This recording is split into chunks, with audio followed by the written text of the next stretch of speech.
Hi. Counting down the top 20 questions received about medical writing in 2019. Question number 11 is, do medical writers own the documents that we write? Another way of asking the question is, as a medical writer, will I see my name on the front cover of a document that I write? More often than not, the answer is no. And this is something to consider when entering the medical writing field as well.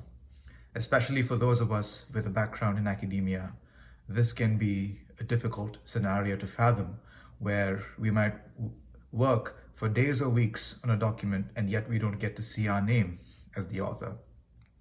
However, the difference is in academia, career progression and authorship are very tightly linked, whereas in the medical writing field, the value which we bring to the process, the value which we bring into document development, how well we work on a team, how good we are at keeping promises and deadlines, and how smooth we can run the process is all dependent on career progression.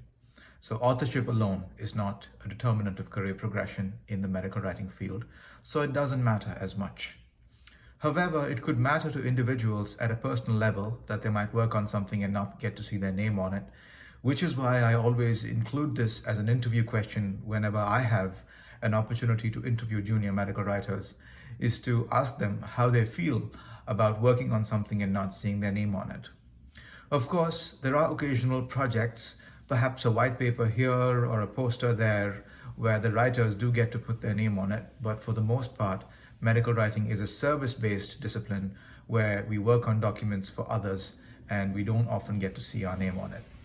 Which brings me kind of to a tangential question, which is, what do we own? If we don't own the final product, then what do we own? As medical writers, we have to own the process of document development, even though we don't own the document itself. This means the process of asking important questions during the kickoff meeting, making sure the timeline is being progressed, making sure the editorial team is in good understanding with the expectations, making sure that overall alignment is being met between what a certain client expects and the document being developed. The medical writer plays an important role in the alignment process, and the medical writer plays a very important role in pushing this process forward. And this is something which comes up time and time again. When you speak with medical writers, they'll tell you that the medical writer owns the process even though they don't own the final product. And this is exactly what it means, which is to be tenacious, to be determined in order to meet that deadline, in order to fulfill expectations, even though we don't get to see our page on the front cover, because as I mentioned, it's a service-based discipline, and that's something to consider while entering the field. All the best.